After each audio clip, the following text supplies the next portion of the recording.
So back to Steve. He's...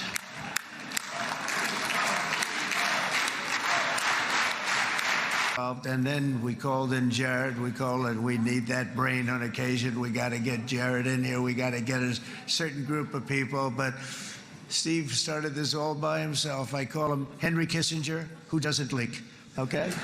Henry is a big leaker. He leaked.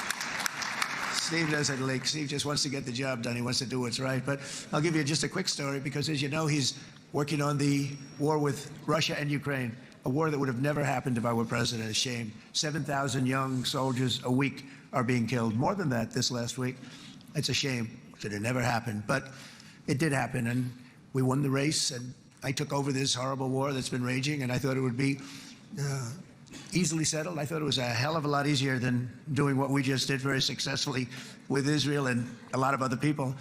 But this came first, and we'll get that one. But I set up a meeting for him to meet with President Putin, thinking it would be a 15 or a 20-minute meeting. Steve had no idea about Russia, had no idea about Putin too much, didn't know too much about politics, wasn't that interested. He was really good at real estate, but he had that quality that I was looking for, and I didn't see it around in too many ways. And I set up the meeting with Putin, and I called. I said, is Steve finished yet? That was about a half an hour into the meeting.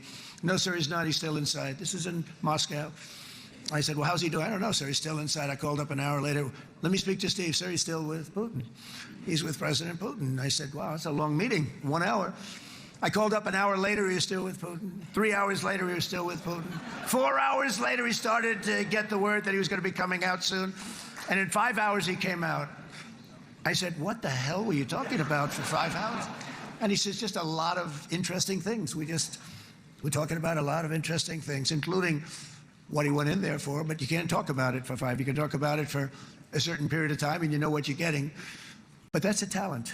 That's a talent where you can do that. Most people I'd send in, number one, they wouldn't be accepted. Number two, if they were, the meeting would last 5 minutes. And that's what happens with Steve. Everybody loves him. They love him on this side. They love him on the other side. And he really is. He's a great negotiator because he's a great guy. So thank you very much, Steve.